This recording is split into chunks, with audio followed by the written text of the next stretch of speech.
Why are we wasting breath on this brainless servant? Tariq's Arabic was a jagged sneer, his eyes raking over Nia with the casual cruelty of a man inspecting a piece of property. He didn't even bother to lower his voice, certain she was as uneducated as she was invisible to him.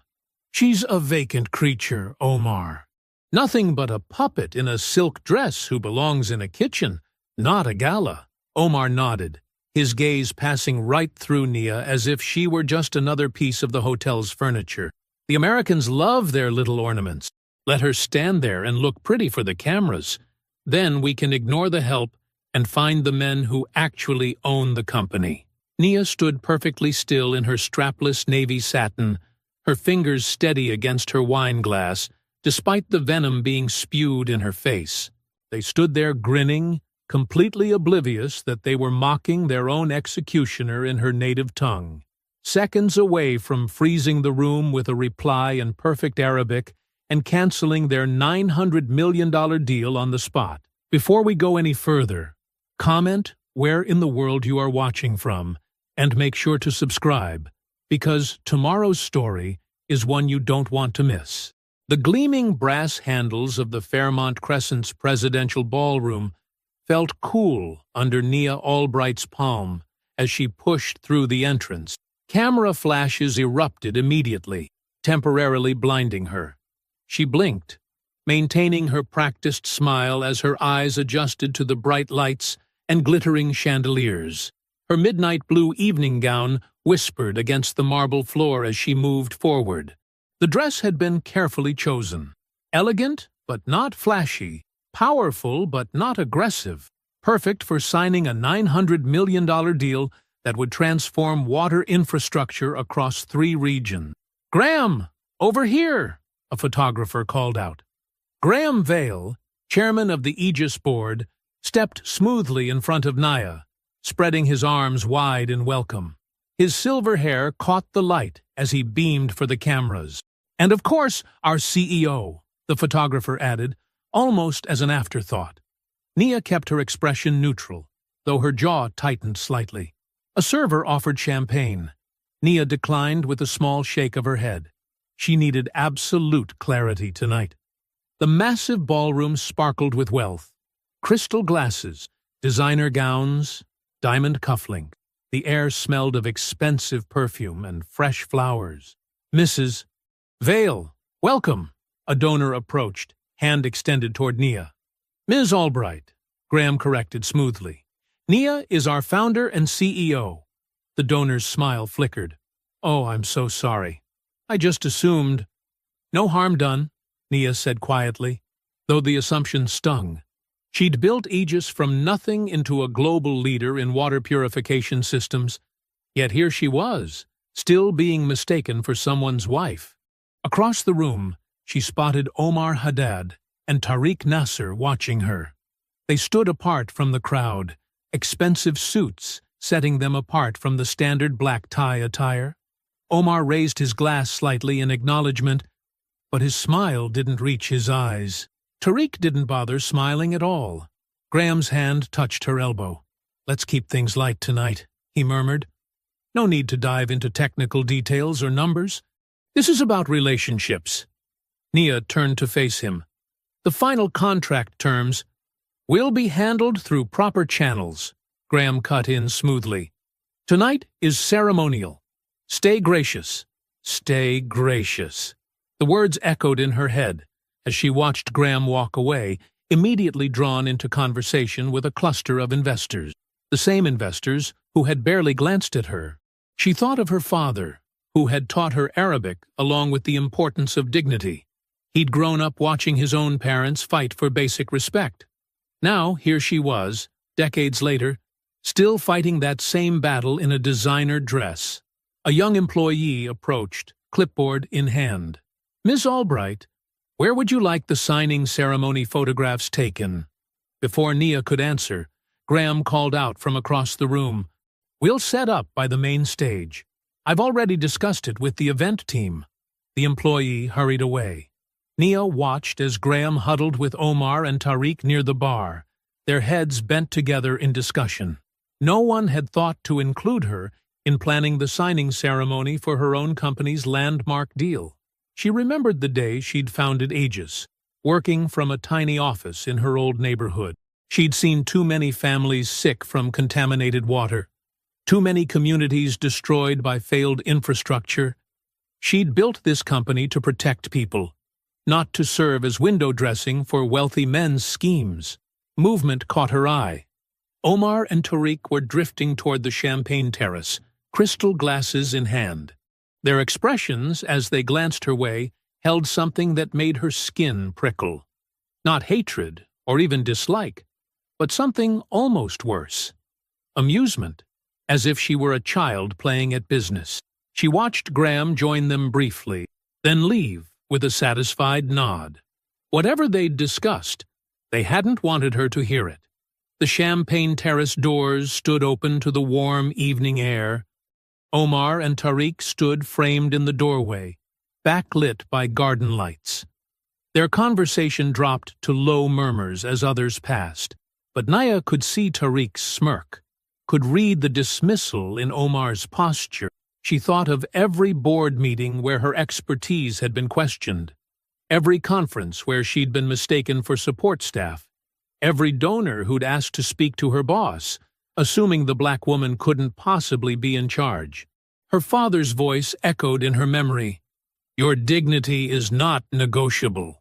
Nia straightened her spine, lifted her chin, and moved purposefully toward the terrace. As she approached, she heard their voices shift to Arabic, followed by soft laughter that made her blood run cold. She kept walking, each step precise and measured. The men's backs were to her as their conversation continued, their amusement clear even in the foreign tongue. They clearly felt safe in their private joke, certain she couldn't understand. She was close enough now to hear every word. The warm evening air carried Omar and Tariq's voices across the terrace. Their Arabic flowed smooth and practiced, wrapped in the confidence of men certain they couldn't be understood.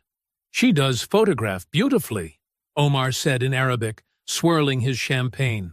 "The press loves a good story." Tariq's laugh was sharp and dismissive. "Indeed, a perfect face for the annual report. Though someone should tell her to smile more, she looks too serious for decoration." Nia stood perfectly still, her hands relaxed at her sides. Other guests milled nearby, catching only the tone of casual conversation and occasional chuckles. A server passed with fresh drinks. The fountain burbled in the garden below. "The board chairman assures me she'll fulfill her ceremonial duties gracefully," Omar continued, his voice dropping lower. "After that, the serious men can begin their work. Did you see how she tried to discuss technical specifications earlier?" Tariq shook his head. "As if she understands the real mechanics of these deals. But Vale has everything arranged. Once the symbolic face has finished smiling for the cameras, management will become much simpler." Omar nodded, setting his glass on the stone balustrade. "The company needs experienced guidance, not feel-good stories. Though I must admit, they chose their figurehead well. Very photogenic." "Almost rehearsed," Tariq agreed. "Like one of those mechanical dolls that walks and talks on command." He mimicked a stiff marching motion with his fingers. Their laughter mingled with the fountain's splash. A few feet away, a diplomat's wife glanced over curiously, then away again. Nia waited until their amusement faded. Then she spoke, her Arabic flowing as naturally as theirs. "Gentlemen, if you wish to discuss my intelligence and authority, you should at least do so accurately." Her pronunciation was perfect, each word precise and clear. "I built this company from nothing into a global leader in water infrastructure. I understand not only the technical specifications, but also the human cost when deals like this are corrupted by arrogance." The men's faces froze. Omar's glass slipped slightly in his grip. Tariq's smile vanished, as if wiped away. "Your Arabic is—" Omar started. "Fluent," Nia finished for him. "My father taught me. He believed knowledge was power and dignity was armor." She stepped closer. her voice still calm but carrying across the terrace. "He also taught me to recognize when I'm being underestimated." Other conversations around them had stopped. The fountain seemed suddenly louder in the silence. "Ms. Albright," Omar recovered quickly, switching to English with a diplomatic smile. "Clearly, there has been a misunderstanding." "No misunderstanding at all," Nia replied, also in English. Her voice carried clearly to the growing audience. "You were perfectly clear in both languages. But since we're speaking English now, let me be equally clear. Aegis Global Water Systems is withdrawing from the agreement, effective immediately." A sharp intake of breath from several listeners, a whispered translation nearby. Tariq's face darkened with anger. "You cannot," he began. "I can, and I have," Nia cut him off. "This deal requires my signature. You won't have it." $900 million, Omar said smoothly, still trying to salvage the moment. "Surely we can discuss this, like serious men?" Nia asked. The words hung in the air between them. "No, we cannot. You made your opinion of my leadership quite clear. I'm simply agreeing that we shouldn't proceed." More guests had drifted onto the terrace. Someone near the door was whispering a translation to their companion. A woman in diplomatic dress was nodding with quiet approval. "This is emotional and unprofessional," Tariq snapped, his charm evaporating entirely. "On the contrary," Nia replied, "this is leadership. You assumed I was a decoration because that was easier than respecting me as an equal. That kind of arrogance makes me question every aspect of this deal." She lifted her chin slightly. "I won't put my company's reputation behind partners who mistake rehearsed compliance for competence." A burst of applause started from one corner of the terrace. It spread quickly, scattered at first, then building. Several women were smiling openly. A senior diplomat caught Nia's eye and nodded with quiet respect. Omar's face had gone rigid with controlled fury. Tariq wasn't even trying to hide his anger. But they could do nothing as the applause continued, the moment slipping completely beyond their control. Nia felt a hand grip her arm too tightly. Graham Vale had appeared at her side, his public smile completely gone. "You have no idea what you've just done," he said through clenched teeth, fingers digging into her skin. But Nia knew exactly what she'd done. She'd chosen dignity over deals, truth over pretense, and her own authority over their assumptions. The cost would come later. For now, she stood straight-backed in the warm evening air, letting the applause wash over her while Omar and Tariq's humiliation hung visible in the space between them. The applause faded into scattered conversations as Nia stood her ground on the terrace.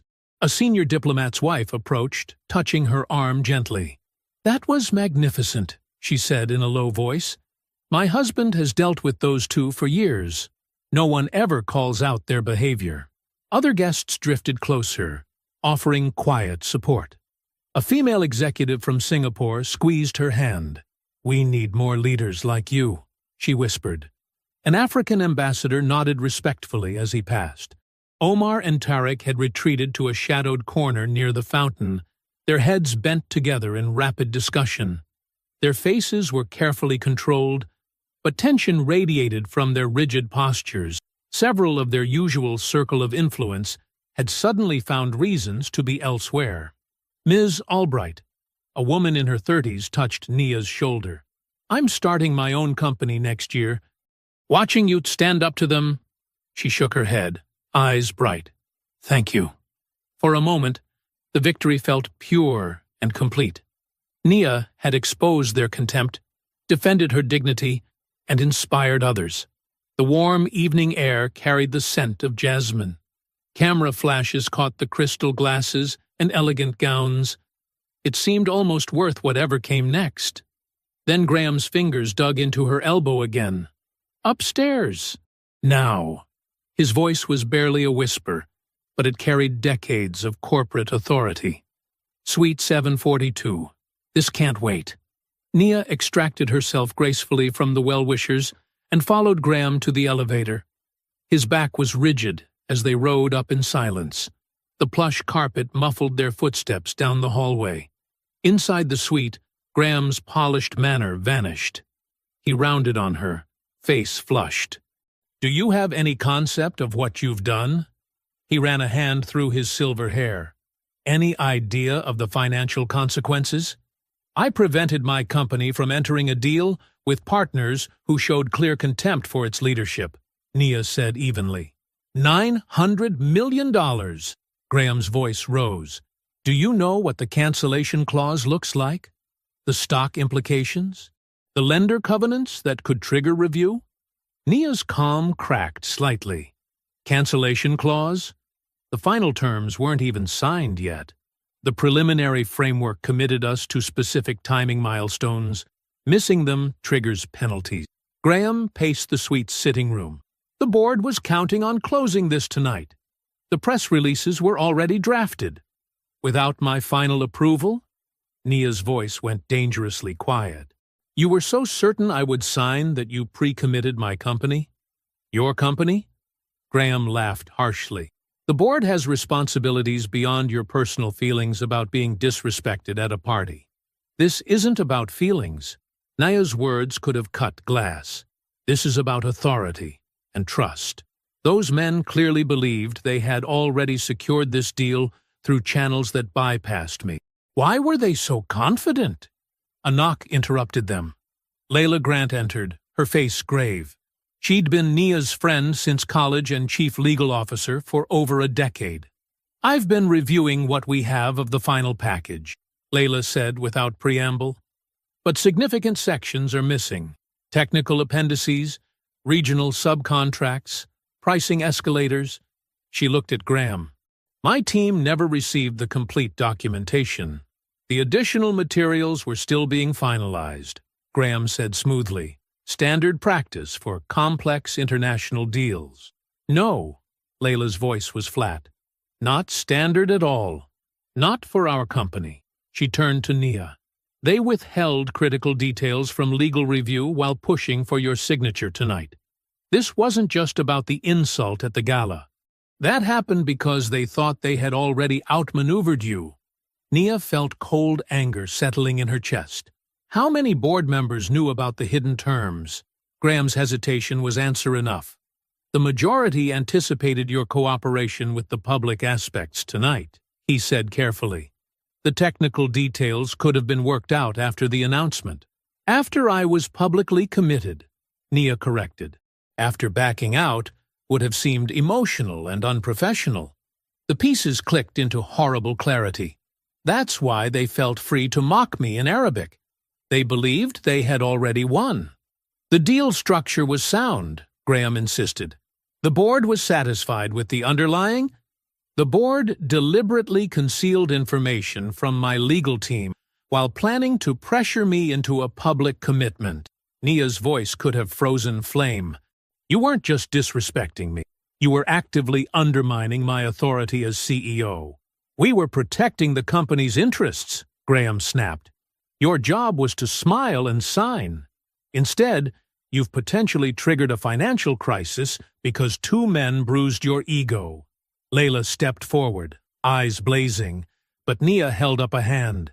"My job," she said with deadly calm, "is to lead this company with integrity, not to be a puppet for men who think they can control me through ignorance and manipulation." She turned and walked out of the suite, leaving Graham sputtering behind her.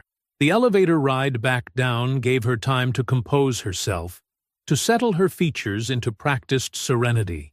She stepped back into the ballroom just in time to see Tariq speaking intently to Jessica Chen, a prominent financial reporter known for breaking stories about corporate drama. Chen's fingers flew across her phone screen, taking rapid notes. The war, Nia realized, was just beginning. The applause had died completely now. Nia watched as invisible lines were redrawn across the ballroom, alliances shifting like schools of fish sensing a predator. Wealthy donors who had smiled at her victory minutes ago now angled their bodies away, seeking safer harbors.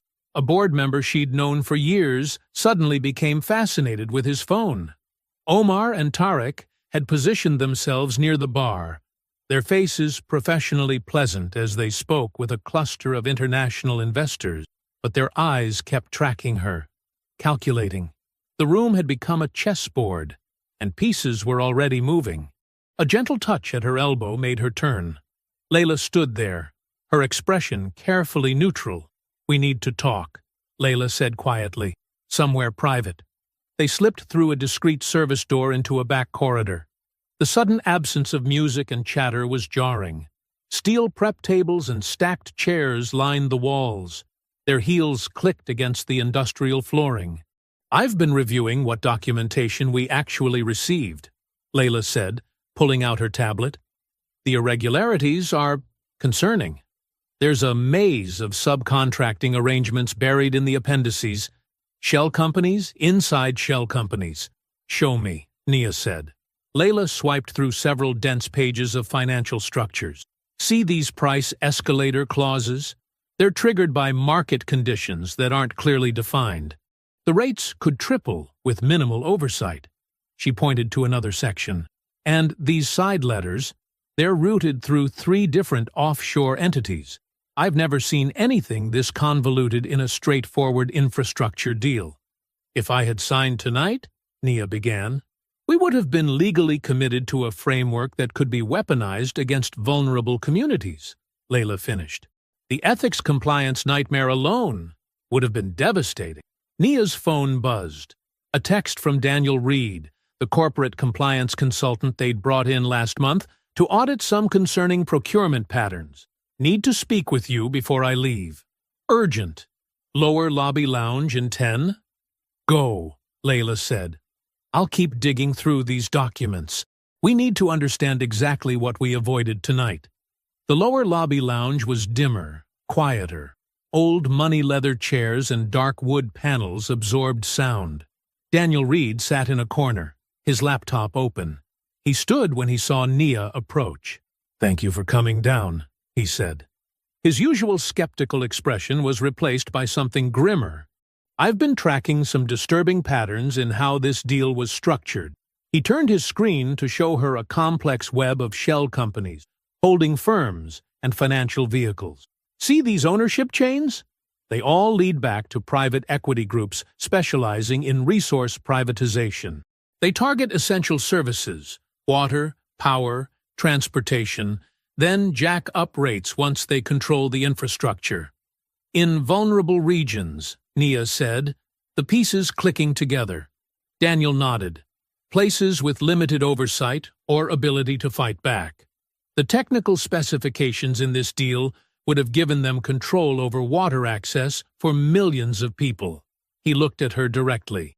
"Once the system was in place, they could charge whatever they wanted.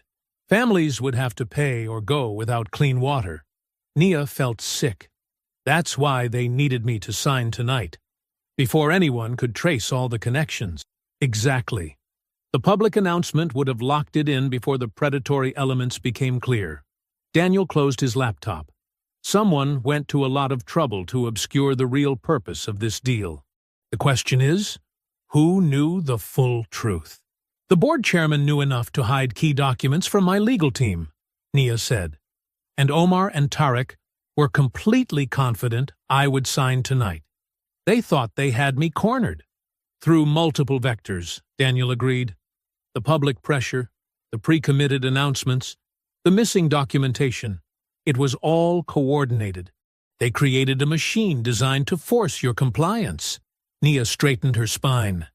"Instead, I humiliated them publicly and blew up their entire scheme. Which means the machine will now redirect itself toward destroying you," Daniel warned. "They can't let you expose what was really happening here." Her phone buzzed again. A news alert. She opened it and felt her jaw tighten. "Breaking: Aegis CEO's volatile outburst. Threatens major deal sources say Nia Albright became unexpectedly combative at International Investment Gala." She showed the headline to Daniel. The narrative was already being rewritten. Her justified stand transformed into emotional instability.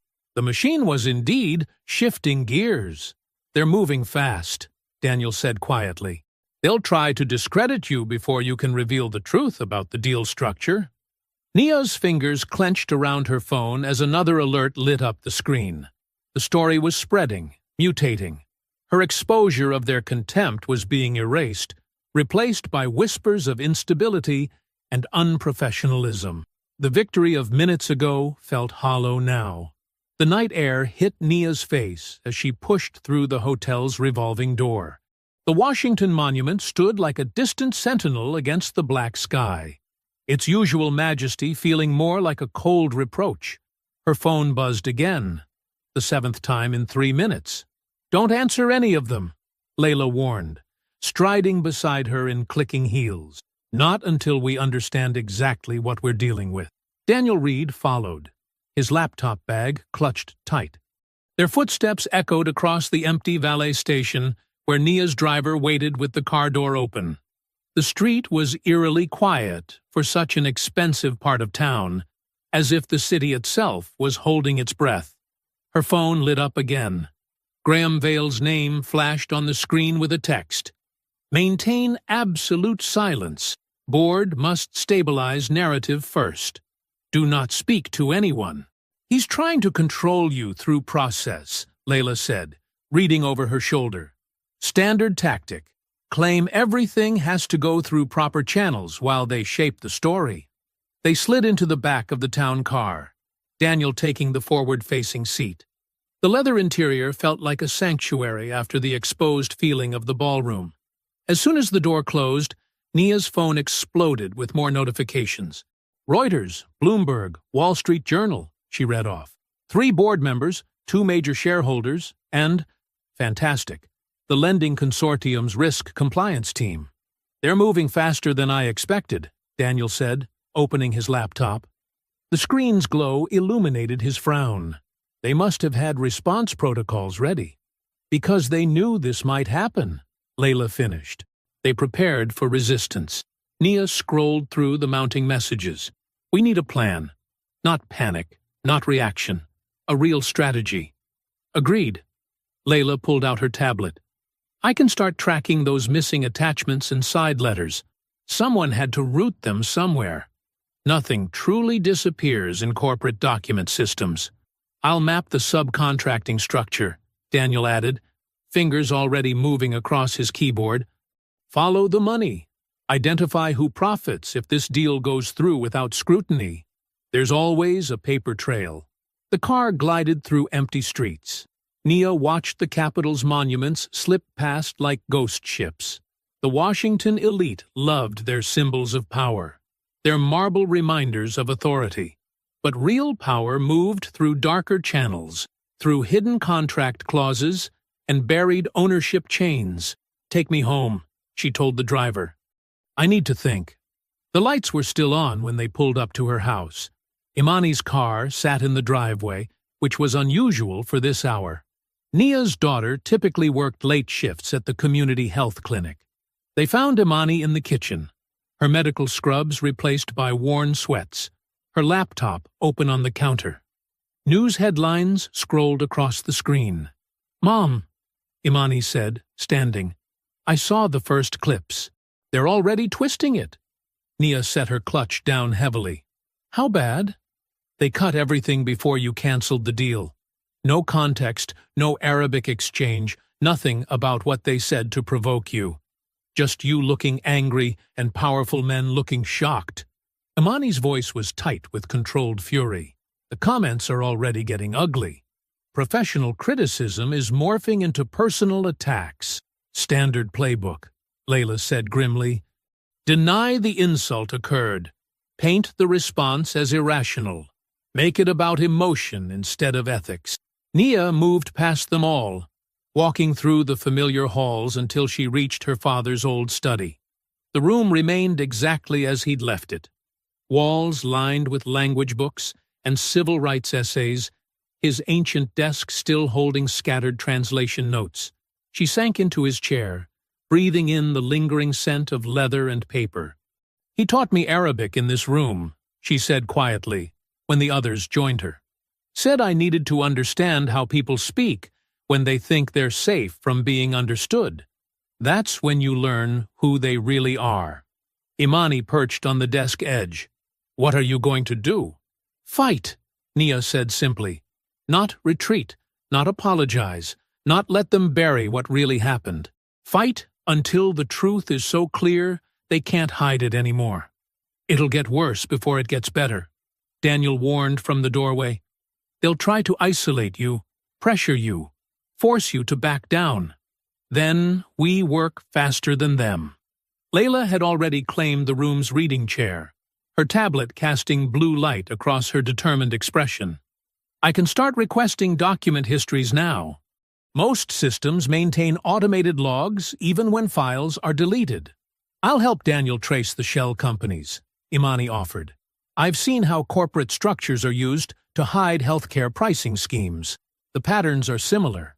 Nia's phone buzzed one final time. The message was from Graham's assistant. Formal, cold, precise. Notice of emergency board session date. Tomorrow, 9 a.m. location. Aegis Global Headquarters. Attendance. Mandatory subject.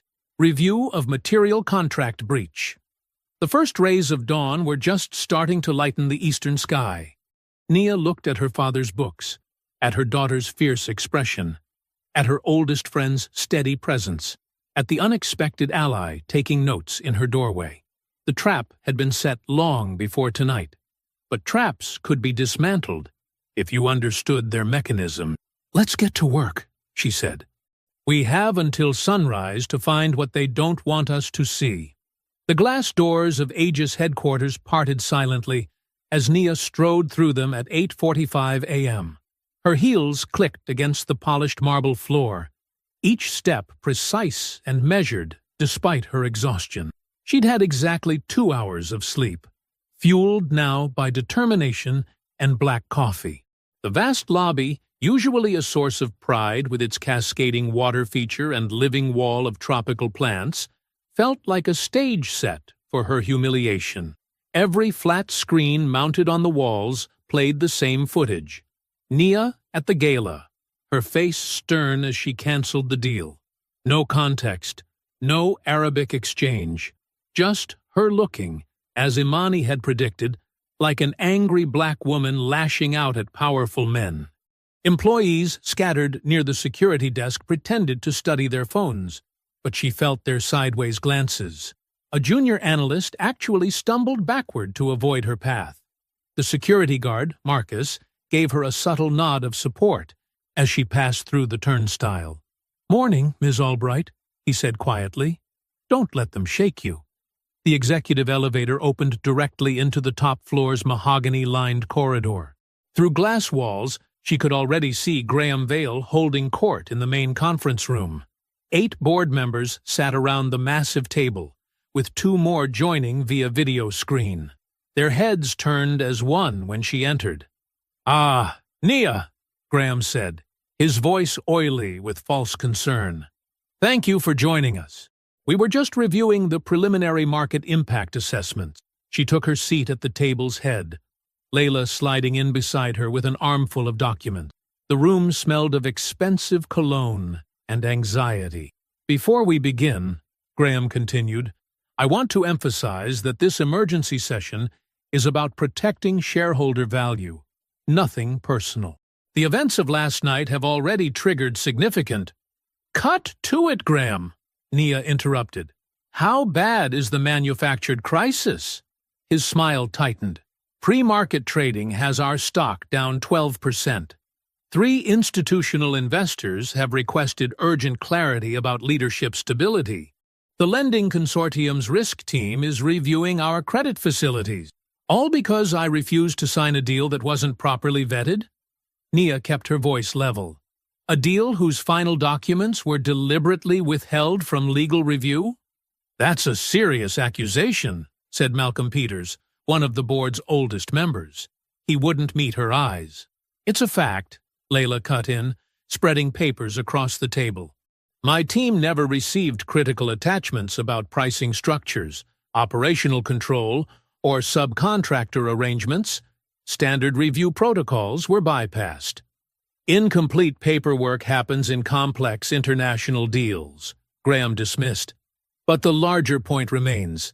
Nia's public behavior was deeply inappropriate. She embarrassed respected partners and damaged our reputation in key markets. Respected partners? Nia's laugh held no humor. They mocked me in Arabic, assuming I wouldn't understand. They treated me like a diversity puppet instead of the founder and CEO of this company.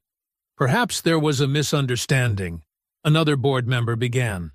There was no misunderstanding, Nia cut him off. They were explicit, and based on what we're finding in the deal structure, their contempt wasn't just personal. It was part of a larger pattern. Several board members shifted uncomfortably. Harrison Wells, who had always supported her previously, suddenly became very interested in his water glass. The cowardice was becoming clearer by the minute. The deal structure is not the issue, Graham pressed. Your emotional reaction is. You can't unilaterally cancel a $900 million agreement because you felt insulted at a party.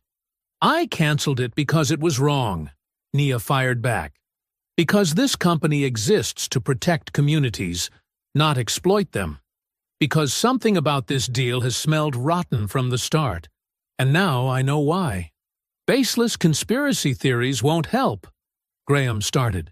We have preliminary evidence, Layla interrupted, of irregular procurement patterns and shell company links that raise serious compliance concerns. The video screen suddenly flickered with connection issues. Convenient timing. For the next hour, the battle lines became stark. Graham and his allies pushed the narrative of reckless behavior and damaged relationships. Nia and Layla defended the legal and ethical principles at stake. Most board members stayed carefully neutral, waiting to see which way the wind would blow. When they finally emerged, the office atmosphere was thick with tension. Employees huddled in small groups, conversations dying as Nia passed. A few gave her subtle thumbs up or encouraging nods, but among senior leadership, she noticed sharp glances and whispered concerns about market reaction. Her phone buzzed with a text from Daniel. Found something. Shell companies linking Omar Tariq's contractors to 3 different procurement brokers, all with political connections. This goes deep. Call when safe. Nia's jaw tightened. Of course it went deep. Men like Omar and Tariq didn't risk $900 million deals without powerful protection. She reached her office door and paused. Through the glass, she could see a document lying centered on her desk. A single sheet of paper she definitely hadn't left there. Walking in, she picked it up and felt her blood pressure spike. It was a draft media statement, already formatted with Aegis letterhead. The opening paragraph made her hands shake. Aegis Global Water Systems CEO Nia Albright expresses deep regret for her actions at last night's investment gala. Sources close to the situation suggest Ms. Albright has been under unusual stress. She hadn't written it, hadn't approved it, hadn't even seen it until now. They were already trying to write her surrender for her. Nia's hand crushed the unauthorized press statement into a tight ball. Through her office windows, she spotted an unfamiliar woman in a sharp navy suit, speaking with Graham near the elevators. Evelyn Pike, the crisis manager. Another decision made without her input. Carol, Nia called to her assistant. Please ask Ms. Pike to join me immediately. 3 minutes later, Evelyn Pike glided into the office with practiced grace. Everything about her radiated carefully engineered warmth, from her perfectly styled silver hair to her sympathetic smile. Ms. Albright, I'm so glad we're meeting. I know this is a challenging time. Evelyn's voice carried the smooth authority of someone used to managing powerful people's messes. Nia held up the crumpled statement. Did you write this? I drafted some options for messaging. We need to get ahead of the narrative before... Before what? Before people learn that board members concealed deal documents? Before they discover why Omar and Tariq were so confident I'd be forced to sign? Evelyn's smile didn't waver. With respect, Ms. Albright, public perception rarely aligns with complex realities. Right now, the story forming is about emotional decision-making and unstable leadership. The truth is about corruption and concealed documents. Truth is less relevant than optics. Evelyn perched on the edge of a chair, her posture calculated to convey reasonable concern. The media loves a narrative about powerful women losing control. Voters get uncomfortable. Investors get nervous. Board members start wondering about steadier hands. So I should apologize for refusing to be insulted and manipulated? You should acknowledge that tone and timing could have been handled differently. Frame the cancellation as a procedural pause, not a personal statement. Let the board quietly restart negotiations while you focus on stability messaging. Nia's phone buzzed with a text from Layla. Found proof. Key annexes went to Graham, Malcolm, and Harrison 2 weeks ago. Never forwarded to legal. Call me. Ms. Pike, Nia said carefully, I built this company to protect vulnerable communities from exactly the kind of predatory deals certain board members tried to force through last night. I won't apologize for stopping it. Nobody's asking you to compromise your principles. Just help us manage the immediate crisis of confidence. A few careful statements. Some reconciliation photos? No. Ms. Albright, the answer is no. I won't validate lies to protect men who tried to corrupt my company's mission. Evelyn's sympathetic mask slipped for just a moment, revealing steel underneath. The press has already started using words like erratic and combative. Your daughter's medical career could face uncomfortable scrutiny. Old stories about your early struggles could resurface with new framing. The narrative can get very painful, very fast. Are you threatening me, Ms. Pike? I'm explaining reality. Public sympathy is fickle, especially for women of color in positions of power. One wrong move, one angry soundbite. Nia's phone buzzed again. Daniel this time. That subcontractor linked to Omar found their history. Aggressive privatization in 3 regions. Rate hikes forced thousands of families off municipal water. Had to buy from private trucks at 4x cost. Same playbook they planned here. Call ASAP. The pieces locked into place. The hidden documents, the rushed approval, the certainty that she would be forced to comply. They hadn't just tried to humiliate her. They had tried to turn her life's work into a weapon against the very people she had sworn to protect. Ms. Pike, Nia said quietly, I understand you were hired to manage a crisis, but you're managing the wrong one. The real crisis is what certain people tried to do to this company, and to the communities who trust us. The communities will adapt to market realities. They always do. But your reputation? Get out of my office. Evelyn blinked. Excuse me? Get out. And take your messaging strategy with you. I won't help you spin lies to protect corrupt men. After Evelyn left, Nia drove home in silence, her mind racing. The apartment was dark except for the soft light in Imani's study. Her daughter looked up from a stack of patient files as Nia passed. Mom? You okay? Nia paused in the doorway. Just tired, honey.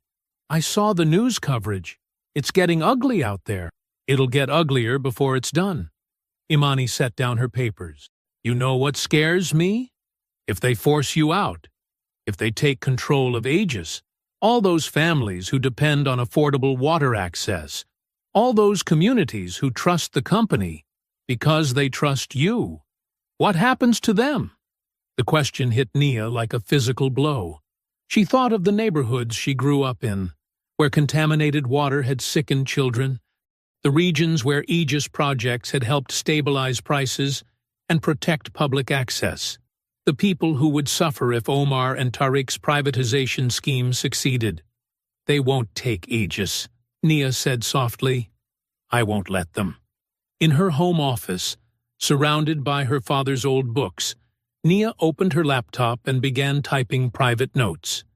She detailed everything: the gala confrontation, the hidden documents, the shell companies, the privatization history. The truth, in her own words, before the board could define her story for her. Her phone lit up with another text from Graham. Be reasonable. Take the statement. Save your legacy. Nia kept typing. The news studio lights cast a soft glow in the empty space. At 5:45 a.m., the building felt like a tomb, perfect for what needed to be done.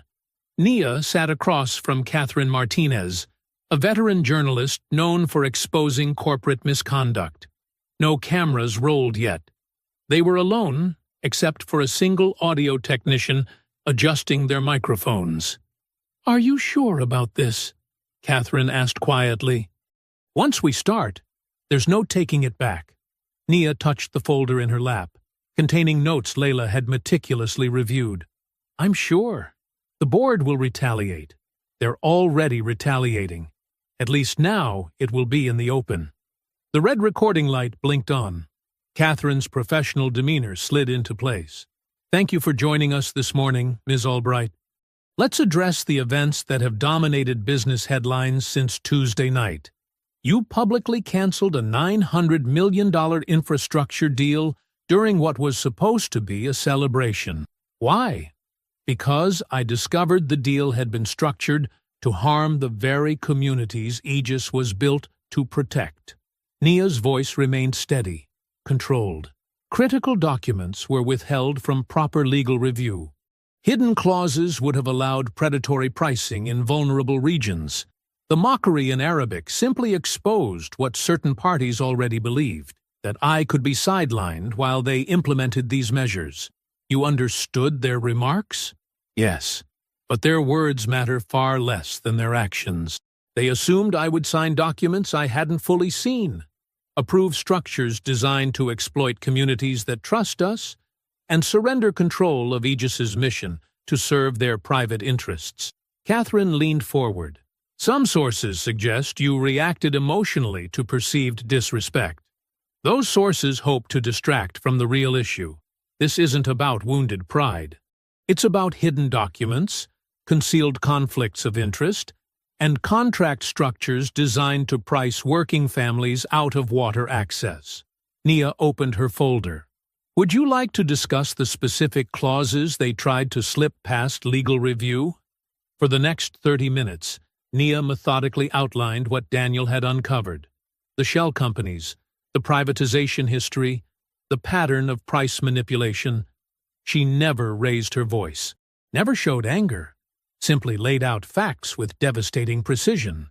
"These communities depend on Aegis because we've earned their trust," she concluded. "I won't betray that trust to satisfy powerful men who see them as profit centers rather than human beings." The interview aired at 8 a.m. By 9, Aegis employees were gathering in break rooms to watch replays. Admin assistants quietly shared supportive messages. Engineers stopped by each other's desks to discuss what they'd heard. At 10:15, the first community advocacy group issued a statement praising Nia's courage in defending vulnerable populations from predatory infrastructure schemes. By 11, 3 more had joined them. Nia's phone buzzed constantly with messages. "Thank you for standing up for us. Community Health Coalition." Finally, someone tells the truth about privatization tactics. Water rights. "Watch. You protected our neighborhood once before. We stand with you now." East Side Citizens Alliance. Around noon, Daniel burst into her office, tablet in hand. "Public health professors are citing your interview. They're connecting it to previous cases where similar deals led to water access crises." Layla arrived moments later. "The employee message boards are on fire. Engineering teams are openly questioning why the technical review process was rushed. Middle management is demanding answers about the hidden documents." For the first time in days, Graham Vale looked shaken when he passed her office. His usual smooth confidence had cracked. He kept checking his phone, responding to messages with sharp, angry gestures. At 3 p.m., a secured email arrived from an anonymous account. "Saw your interview. I worked on subcontractor documentation for the deal. What I saw wasn't right. Sending proof." By 6 p.m., Nia's office had become a command center. Daniel spread documents across her conference table, while Layla cross-referenced contract details on her laptop. The anonymous source's files were still arriving in encrypted batches. "Look at this," Daniel pointed to a spreadsheet. "Projected rate increases of 312% in low-income districts within 18 months. They buried it in technical appendices. And this." Layla turned her screen. Internal memos discussing how to structure the deal so local authorities couldn't block the hikes once implemented. Nia studied the mounting evidence, her father's voice echoing in her memory. "Truth is armor, baby girl. Wear it like steel." A soft knock interrupted them. Carol, Nia's assistant, poked her head in. "Sorry to disturb you, but you should see this." The lobby's getting crowded. Through the security feeds, they watched as community leaders and local residents began gathering in the Aegis headquarters entrance. Many held signs. "Stand with Nia. Protect our water rights. Communities over corruption." Layla squeezed Nia's shoulder. "Still think you're fighting alone?" Another batch of files arrived from their anonymous source. Daniel opened them eagerly, while Nia watched her phone light up with more messages of support. The truth was finally breaking through. Papers rustled across Nia's desk as fluorescent lights hummed overhead. Empty takeout containers from Wong's kitchen crowded one corner. Evidence of hours spent combing through documents. Coffee cups dotted the landscape of scattered files and sticky notes. Outside her office windows, Washington's evening traffic crawled through darkened streets. "Look at this structure," Daniel said, tapping his laptop screen. "The procurement chain runs through 6 different shell companies before reaching the actual contractors." He rubbed his tired eyes. Omar's fingerprints are all over it, but legally distant enough to claim separation. Layla raised her head from a stack of financial documents. "That fits with what I'm seeing in the fee arrangements. The price triggers are buried in technical appendices, but they're devastating. Once a municipality signs, they're trapped." She picked up a yellow legal pad covered in her neat handwriting. "After 18 months, they could triple water costs with almost no notice. Miss 2 payments, and the entire system defaults to private control." "Show me," Nia said, moving to look over Layla's shoulder. The numbers made her stomach clench. "These rates would bankrupt half the communities we serve." "That's the point," Daniel replied. "Create dependency, force default, seize assets. It's a standard playbook for infrastructure vultures. I've seen it before in my journalism days." Nia walked to her window, staring at the city lights. The anonymous source had been sending documents steadily for hours. Internal memos, draft agreements, email chains, technical specifications. Each new file revealed another layer of deception. "Graham knew," she said quietly. "He had to have known." Layla nodded, shuffling through more papers. "These board communications prove it. Look at this email from 3 months ago." She read aloud. "Once the initial phase is complete, profitability metrics will align with investor expectations. That's corporate speak for wait until they can't back out." Daniel whistled low. "Your board chairman was playing both sides, publicly supporting clean water initiatives while privately setting up communities for exploitation." "Pull up that procurement diagram again," Nia said, returning to the table. "I want to understand exactly how Omar's network connects to these intermediary companies." They spent the next hour mapping relationships between shell corporations, consulting firms, and offshore entities. Daniel's investigative background proved invaluable as he identified patterns in the corporate structures. "It's brilliant in an evil way," he muttered. "They build these layers of separation, so no single document proves the scheme. But when you put it all together—" He gestured at their wall of evidence. "The shareholder meeting is in 2 days," Layla said. "If we present this right, the board won't have anywhere to hide." She started organizing documents into clear plastic folders. "We open with the hidden fees, then show the default triggers, then reveal Graham's prior knowledge. Don't forget the technical falsification," Daniel added. These safety testing reports were clearly rushed and manipulated. That alone could trigger regulatory action. For the first time since the gala, Nia felt real hope surge through her chest. This wasn't just defensive ammunition. It was enough to go on offense, to expose the entire corrupt machine. "We need to prepare this perfectly," she said. "No gaps, no assumptions, everything backed by hard evidence." Layla pulled out her laptop. "I'll draft the presentation structure tonight. We should have separate packets for shareholders, regulators, and media. I can help format the technical proof," Daniel offered. "Make the complex parts digestible for a general audience." Energy filled the room as they planned their counterattack. Nia allowed herself to imagine the moment of revelation, watching Graham's face as his scheme unraveled, seeing Omar's network exposed, protecting the communities that trusted her. Maybe she could save everything that mattered. "The shareholders will have to act once they see this," Layla said, her voice confident. "The liability exposure alone, and the regulatory implications," Daniel added. "No board can ignore evidence of systemic fraud." Nia began gathering her things, finally ready to head home and rest. Tomorrow they would refine their case, strengthen any weak points, prepare for every possible challenge. For now, she felt steadier than she had in days. "Our source came through," she said.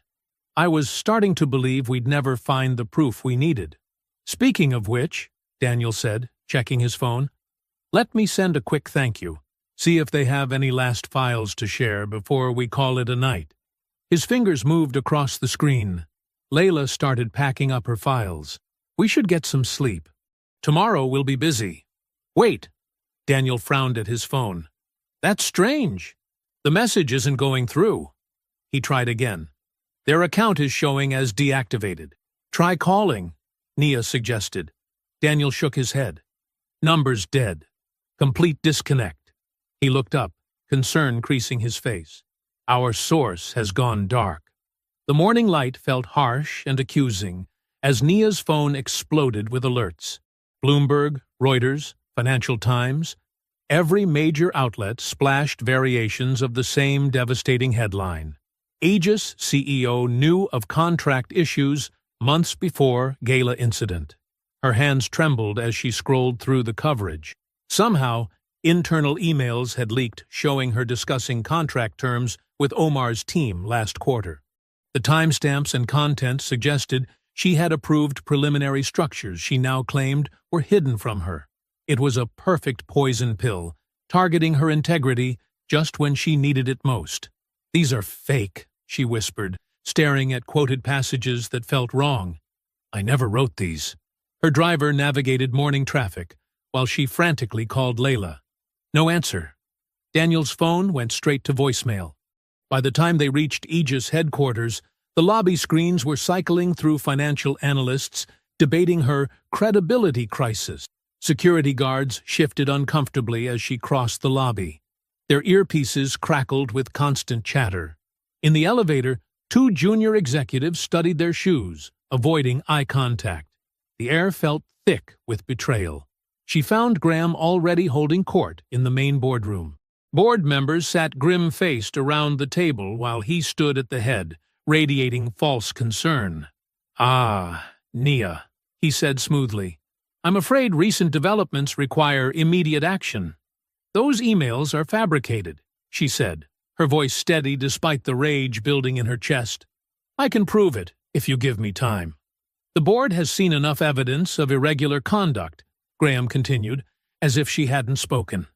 "Given the sensitivity of ongoing investigations, we're implementing standard crisis protocols." "Standard crisis protocols?" Nia's laugh held no humor. "You mean a coup?" A security officer appeared in the doorway. Two more waited in the hall. "Effective immediately," Graham announced. "You are suspended pending full review. Your system access and building credentials are temporarily revoked. The board will issue a statement within the hour." "You can't do this," Nia said. "I built this company. These people know me." "Which makes this particularly painful," Graham sighed. "But we must demonstrate neutral oversight." Surely you understand. She looked around the table, seeking any ally. Most avoided her gaze. One younger member started to speak, but went quiet when Graham cleared his throat. "Where's Layla?" Nia demanded. Legal counsel is restricted from internal systems during the review period. Standard procedure, of course. They had to isolate her completely. The security chief stepped forward. "Ms. Albright, please come with us." She stood tall, smoothing her jacket. "I'll collect my personal items first."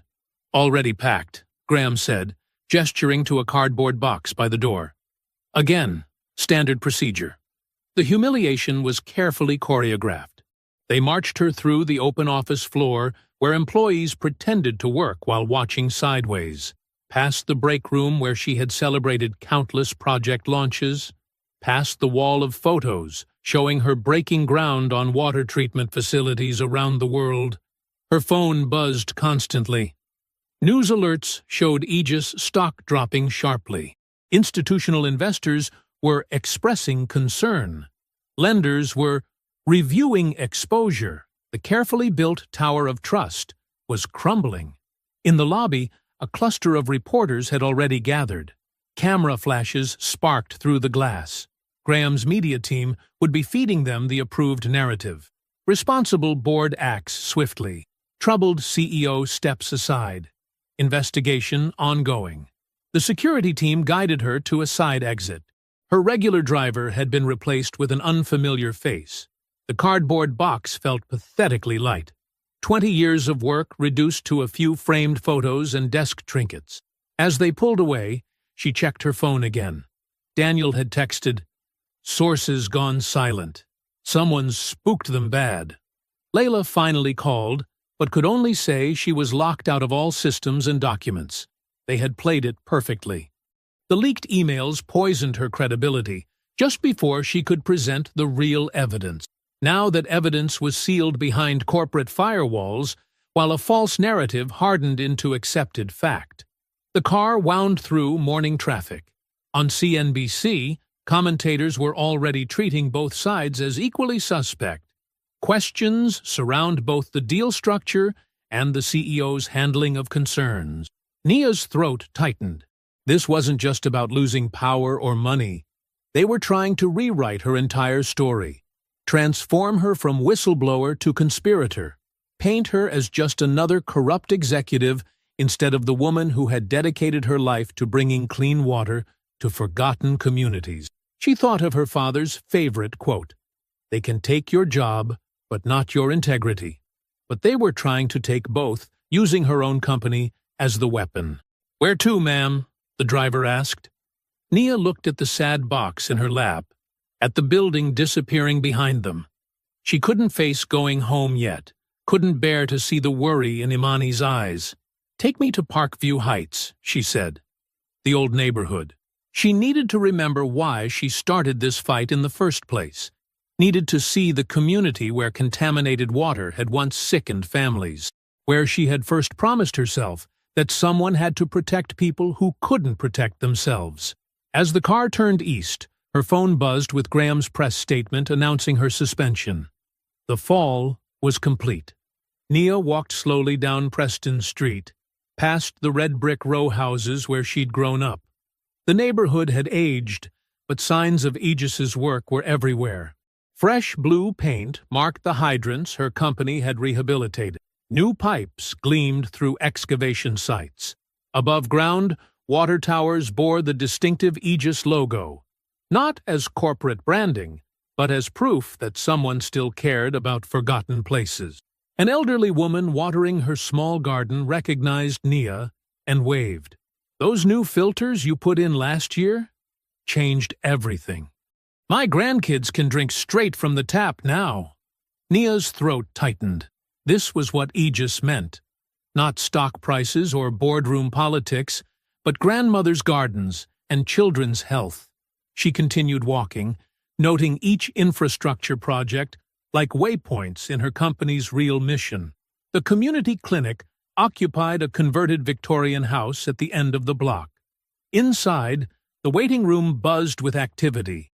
Young mothers filled out forms while kids played with worn toys. A water dispensary in the corner, another Aegis initiative, provided free filtered water to anyone who needed it. Imani emerged from an exam room, her white coat wrinkled from a long shift. She spotted Nia and quickly ushered her mother into her small office. "I saw the news," Imani said, closing the door. "Are you okay?" "I've lost everything I built," Nia replied. "How could I be okay?" "No," Imani's voice was firm. "You haven't lost everything. Look around. Every water project, every filtration system, every repaired pipe. That's what you built. The company is just the tool. The mission is what matters." Through the window, they watched a mother fill several jugs from the dispensary. 3 years ago, her kids kept getting sick from tap water, Imani explained. Now they're healthy. "That's your legacy, Mom. Not some fancy office or stock price." Nia sank into a chair, really seeing the clinic for the first time. Pamphlets about water safety lined the walls. A map showed Aegis project sites across the neighborhood. This wasn't just a medical facility. It was living proof of what her company was meant to be. "Graham and his investors," Nia said slowly, "they don't just want to push me out. They want to turn Aegis into everything we fought against: private profit over public health, exclusive access over equal rights. Then you can't let them win," Imani replied. "Losing a title is nothing. Losing the mission is unforgivable." That evening, Nia sat in her father's old study, surrounded by his books on civil rights and social justice. The room felt right, more honest than any corporate boardroom.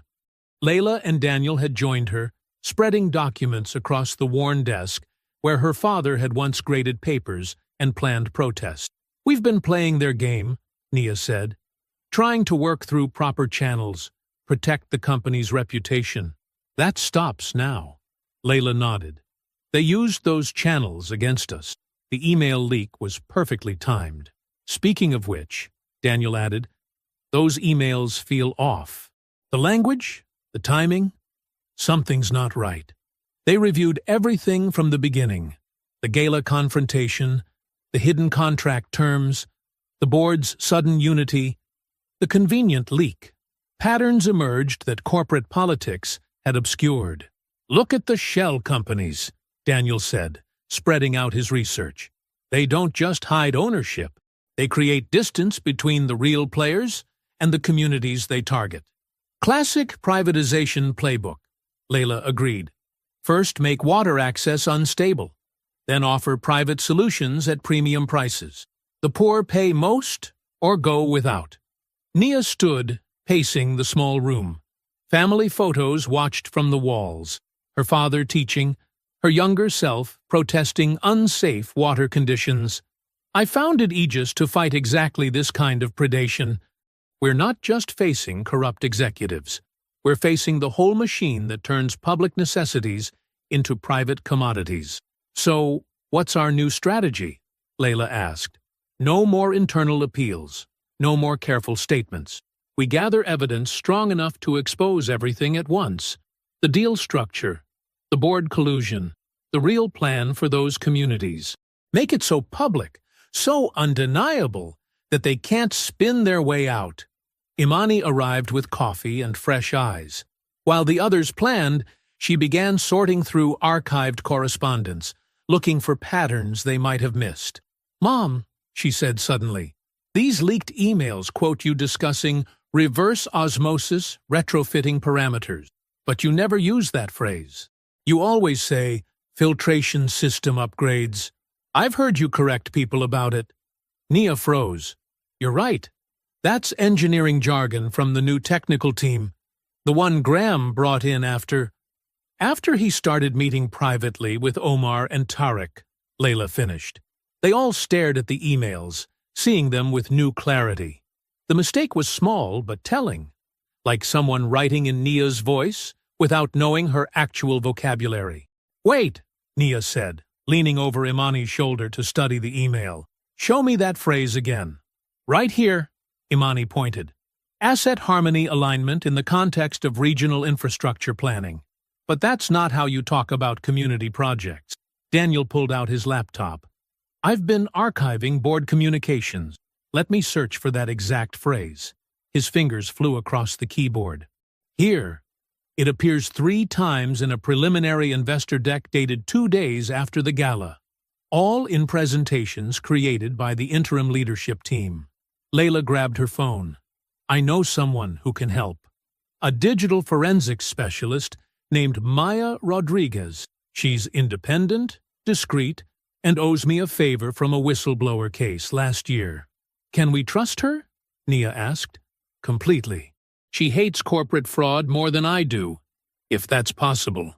Layla stepped into the hallway to make the call. Nia paced her father's study, energy coursing through her veins for the first time since the suspension. The walls of books watched silently, volumes on civil rights, social justice, and the power of truth against systemic lies. She touched their spines like talismans. Maya arrived within an hour, carrying specialized equipment in a battered messenger bag. She was younger than Nia expected, with bright eyes and quick movements. Layla explained the situation, she said, setting up her laptop. "Let's see what these emails are really made of." They worked through the night. Maya's fingers danced across multiple screens, comparing document versions, metadata timestamps, and linguistic patterns. Empty coffee cups accumulated. The desk lamp cast long shadows. "Look at this," Maya said around 3 a.m. The leaked emails show consistent formatting artifacts, tiny spacing irregularities and hidden character codes that match documents created weeks after the dates on these messages. She pulled up side-by-side comparisons. "See these phrase clusters? Operational efficiency metrics, stakeholder value proposition, asset harmony alignment. They're corporate buzzwords that appear in board memos from after the gala, but they're inserted into emails supposedly written months earlier." "Can you prove the alterations?" Nia asked. "Beyond doubt. The digital fingerprints are clear once you know where to look. Someone reconstructed these emails using language templates from more recent documents.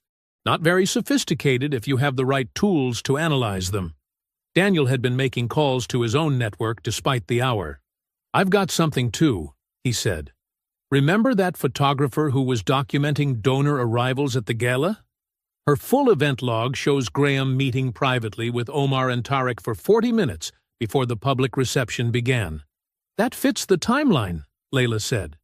"The same window when Graham was supposedly delayed in traffic according to his official schedule." "There's more," Daniel continued. "I have procurement records showing shell companies linked to Omar and Tariq began positioning for contracts 3 weeks before the gala. They were already moving pieces into place." Nia's hands clenched. They weren't just arrogant on that terrace. They were confident. They thought the board had already cleared their path. Maya's computer chimed. "Final analysis is complete. Want to see the smoking gun?" They gathered around her screen. She pointed to a technical breakdown of the email metadata. These messages weren't just altered. They were partially constructed from scratch using text fragments from multiple sources. The forgers pulled language from board memos, investor presentations, and technical documents, all created after the gala. It's like a digital ransom note made from different documents instead of magazine clippings. "That's why the language doesn't sound like me," Nia said. "They built fake emails using their own corporate jargon." "Exactly. And they weren't careful about matching your actual writing style or technical vocabulary. The forensic trail is clear." Layla began organizing the evidence into categories: forgery proof, timeline reconstruction, financial connections, board collusion. This is what we needed. Not just suspicious patterns, but documented fraud. They didn't just try to force you out.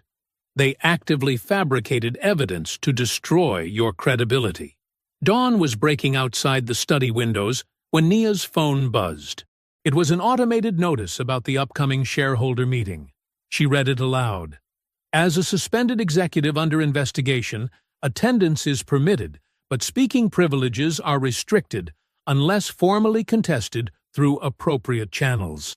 They're trying to silence you at your own company's shareholder meeting, Imani said, anger in her voice. No, Nia replied. They're giving us exactly what we need, a public forum where they can't control the narrative. She looked around the room at her allies, Layla's legal brilliance, Daniel's investigative instincts, Maya's technical expertise, Imani's sharp eye for detail. They thought they could bury the truth under corporate procedure and fake evidence. Instead, they've given us the perfect stage to expose everything. Layla's phone chimed with another message. Her expression hardened as she read it. The meeting is scheduled for next week. They're explicitly stating that you won't be given speaking time unless you force the issue through formal channels, which they control. Of course they are, Nia said. They think procedure is their shield. But we have something they didn't count on. She gestured to the mounting evidence spread across her father's old desk. We have proof, real proof, and soon they'll learn what that means. The shareholder meeting room at the Grand Meridian Hotel buzzed with controlled tension. Security guards checked badges at every entrance. Reporters huddled near the walls, notebooks ready. Graham Vale stood at the head table, surrounded by legal counsel and crisis managers. Two large screens showed Omar Haddad and Tariq Nasser attending remotely, their faces carefully neutral. Nia walked in alone, dressed in a deep blue suit that reminded her of her father's favorite academic robe. Heads turned. Whispers followed. The interim leadership team had claimed her office, her authority, and her reputation, but they hadn't taken her dignity. Ms. Albright, Graham said with rehearsed concern, as discussed in the notice, given your current status, you'll be seated in the general section. Actually, Layla Grant interrupted, striding in with a folder of documents, we're invoking Article 7 of the Founding Charter regarding founder speaking rights during material governance issues. Additionally, we have proxy support from shareholders representing 28% of voting equity who formally request her testimony. Graham's polished smile tightened. That's highly irregular given the pending investigation. The investigation you launched after leaking altered evidence? Layla raised an eyebrow. We can discuss that too, if you'd prefer. A murmur rippled through the room. Reporters leaned forward. Graham conferred hurriedly with his lawyers, who clearly hadn't prepared for this procedural challenge. After tense negotiation, they granted Nia a 20-minute window following the interim CEO's presentation. She sat calmly through an hour of carefully massaged numbers and vague reassurances about stabilizing leadership and realigning strategic priorities. The interim CEO, James Morton, spoke about regrettable communication breakdowns and emotional reactions, while carefully avoiding specifics about the deal itself.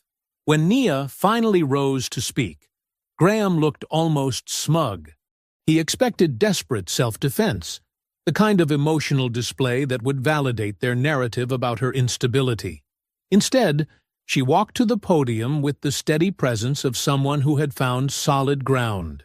Before we discuss evidence, she began, I want to remind everyone why this company exists. Her voice carried to every corner. I founded Aegis because I watched families in my childhood neighborhood get sick from contaminated water while wealthy districts remained safe. I built it to protect communities that powerful people found inconvenient to serve. That mission isn't just history.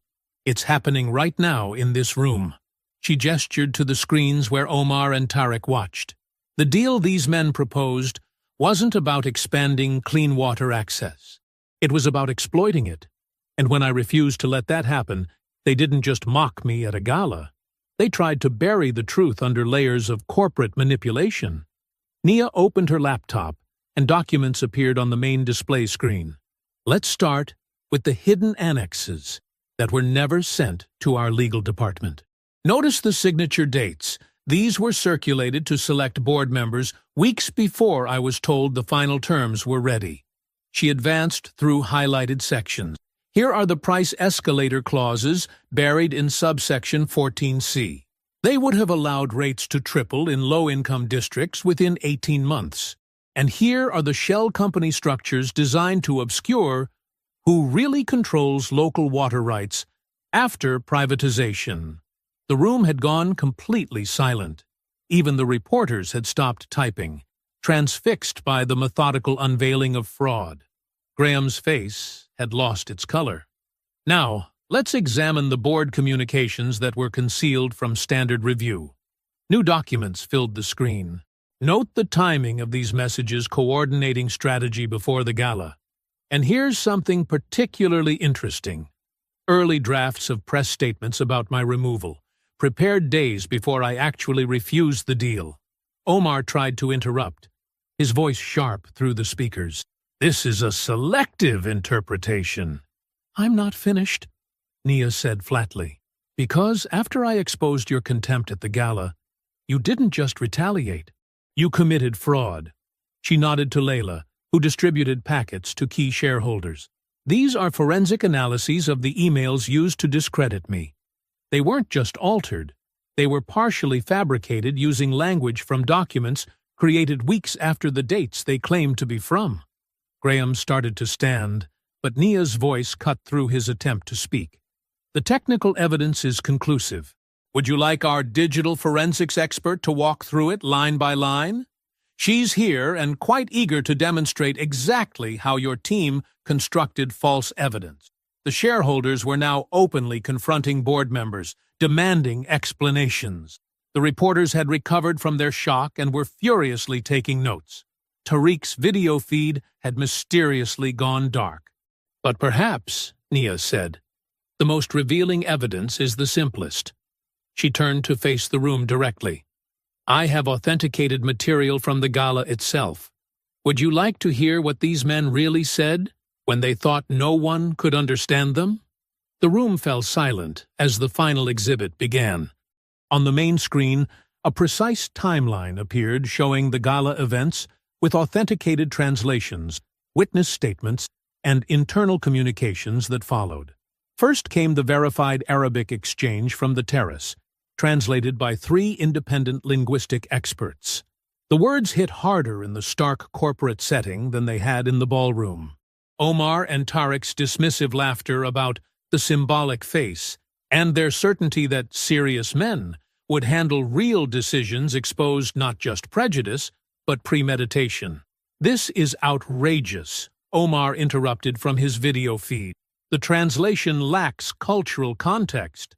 Actually, said Professor Amira Hassan, rising from the audience, I'm the head of Middle Eastern Studies at Georgetown, and I personally verified every word.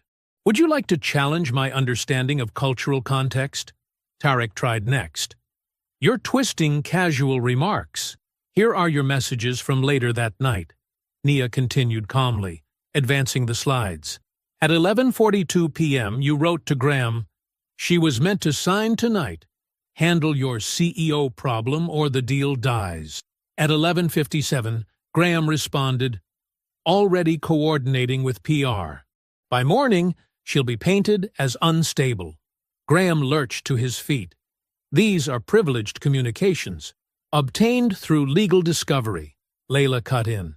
And since they demonstrate conspiracy to commit securities fraud, privilege doesn't apply. The evidence continued building. Internal emails showed Graham instructing crisis managers to push the emotional narrative before any public statement from Nia. Calendar entries revealed private meetings between board members and investors that were never disclosed to shareholders. Financial traces exposed consulting fees routed through shell companies. Mr. Vale, called out Janet Chen from the Regulatory Compliance Office, did you inform the board that you had a personal financial interest in these intermediary firms? Graham's face had gone from pale to gray. That's not. Those relationships were. I have the incorporation documents, Nia said quietly. Would you like me to display them? A major shareholder stood up. I move for immediate resignation of the chairman. Point of order. Graham tried desperately. We need to follow proper. Second the motion, called another shareholder, and I move to expand it to all board members who knew about the hidden annexes. The room erupted. Shareholders demanded roll call votes. Board members tried to distance themselves from Graham, suddenly claiming they'd been misled. Reporters were already filing breaking stories. 2 regulators stepped out, phones pressed to their ears. Omar attempted one final diplomatic save. Perhaps we can discuss this privately. No, Nia said. We won't. She advanced to the final slides. These are the actual contract terms you tried to hide. Price increases targeting the poorest districts. Water access restrictions based on payment history. Punitive fees for communities that resist privatization. This wasn't just about humiliating me. You wanted to use my company to exploit vulnerable people. The evidence was now too overwhelming to deny. Graham slumped in his chair as emergency motions began circulating. Board members who had supported him minutes earlier now refused to meet his eyes. The interim CEO sat frozen, his career visibly crumbling. I move to restore Nia Albright as CEO with immediate effect, called out a major institutional investor, and to commence full investigation of all parties involved in this attempt at fraud. Second, shouted multiple voices. Point of order, Layla said crisply. We need to handle the resignation first. Mr. Vale? Graham looked around the room, seeking any ally or escape. Finding none, he stood shakily. I hereby resign as chairman of the board, effective immediately. Note the time, Layla told the secretary. Now, for the remaining board members who participated in concealing documents and coordinating false narratives. The next 30 minutes became a methodical dismantling. Board members tried to negotiate, only to be confronted with their own messages and signatures. Omar and Tariq's video feeds conveniently failed. Shareholders demanded oversight reform. Reporters broadcast updates in real time.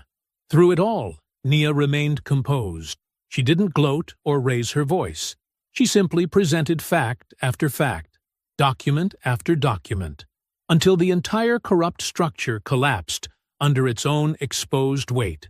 The contrast between her calm and the growing chaos around her made the victory even more complete.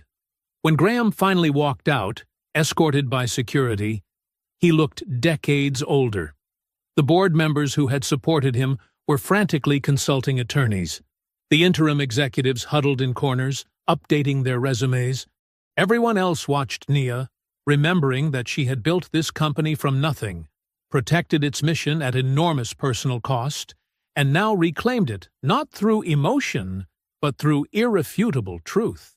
The secretary stood to read the emergency motions, removal of compromised board members, restoration of Nia's authority, and immediate regulatory review of all parties involved in the fraudulent scheme. The votes weren't even close. The newsroom monitors in Aegis headquarters cycled through headlines at a dizzying pace. Board chairman resigns in disgrace. CEO vindicated. Evidence reveals coordinated fraud. International investors face criminal probe. The same screens that had questioned Nia's stability now celebrated her courage. Security cleared Graham's office while reporters clustered outside. His personal items went into bankers' boxes. The photographs with politicians, the industry awards, the carefully curated tokens of influence, all of it carried out like evidence from a crime scene. The Federal Trade Commission wants an immediate briefing, Layla said, checking her phone, and the World Bank just suspended all pending agreements with Omar and Tariq's investment group. Nia nodded, watching employees gather in clusters throughout the office. Some looked shell-shocked, others relieved, but all of them needed clear direction. She pressed the intercom for an all-hands announcement. "This is Nia Albright," she said, her voice carrying to every floor. "I know the past weeks have been difficult, and today has been overwhelming. But I want you to understand what happened here. This company was built to protect vulnerable communities from water injustice. When powerful men tried to twist that mission into exploitation, you helped expose the truth. I'm proud of every employee who stayed focused on our real purpose." She paused, letting the words settle. "Starting tomorrow, we begin rebuilding proper governance. Layla Grant will lead a complete internal review. Any employee with concerns can speak freely without fear of retaliation. We're also launching a new coalition focused on affordable access, worker protection, and community oversight. This isn't damage control. It's recommitting to why we exist." The office erupted in applause. Nia saw tears on some faces, fierce pride on others. These were the people who had believed in the mission even when the board lost its way. Daniel appeared in her doorway with fresh documents. "Regulators want the full procurement trail," he said. "And there's something else you should see." He handed her a folder containing employment agreements between Graham and 3 offshore consulting firms tied to Omar's network. "These were set to activate the day after you were removed. Make copies for the investigators," Nia said. "And Daniel, thank you. You helped save this company." "You saved it," he corrected. "I just followed the evidence." The emergency board session lasted into evening. With the compromised members removed, the remaining directors voted unanimously to expand Nia's authority and add new protections against hostile takeovers. They also approved her proposal for an ethics oversight committee with real enforcement power. The shareholder representative from the state pension fund called, Layla reported afterward. "They're relieved we exposed the scheme before their beneficiaries got hurt. And the Environmental Justice Coalition wants to partner on the new initiative." "Good," Nia said. "Schedule meetings with both. We need allies who share our values." Over the next several days, the company's transformation became visible. Layla's team systematically unwound the corrupt deal's hidden components while building new compliance frameworks. Daniel helped regulators trace the full network of shell companies and compromised officials. Employees who had been afraid to report problems now spoke freely about pressure they'd faced to cut corners. A week later, Nia stood at a podium announcing the Coalition for Water Justice, a new partnership combining public oversight, union labor protections, and strict pricing controls to keep water affordable for working families. Unlike the glamorous gala, this event happened at a community center in South Baltimore. "Clean water isn't a luxury to be auctioned off," she told the crowd. "It's a human right that requires defending. That's why we're committing $300 million to upgrade aging infrastructure in overlooked American communities, with transparent pricing and local accountability built into every contract." The audience included neighborhood residents, environmental activists, and infrastructure workers who had seen too many false promises. But when Nia laid out the specific protections, price caps, worker benefits, community board seats, their skepticism turned to cautious hope. Imani watched from the sidelines, beaming. She had helped design the health impact metrics that would track real results in vulnerable areas. Layla stood nearby reviewing final contract language that would prevent future exploitation. After the announcement, Nia toured a new purification facility built to serve 3 struggling neighborhoods. Children from the local elementary school had been invited to witness the activation. Unlike the polished hotel ballroom, where powerful men had tried to seize control, this setting was purely functional. Concrete floors, steel pipes, filtering systems designed for decades of reliable use. "Would you like to do the honors?" Nia asked a small girl named Maya, who had been watching the gauges with fascination. Maya stepped forward and gripped the main valve wheel. With help from a plant engineer, she turned it slowly clockwise. There was a low hum as pressure built in the lines. Then clear water burst from the demonstration tap in a sparkling arc. The children crowded around, taking turns filling paper cups and marveling at the cold, clean taste. Their parents watched with visible relief, knowing this facility would serve their community reliably and affordably for years to come. Nia stood steady beside them, feeling the weight of the moment. This wasn't a photo opportunity or a token gesture. This was why she had built Aegis, why she had refused to bow to corruption, why she had fought to reclaim her company's soul.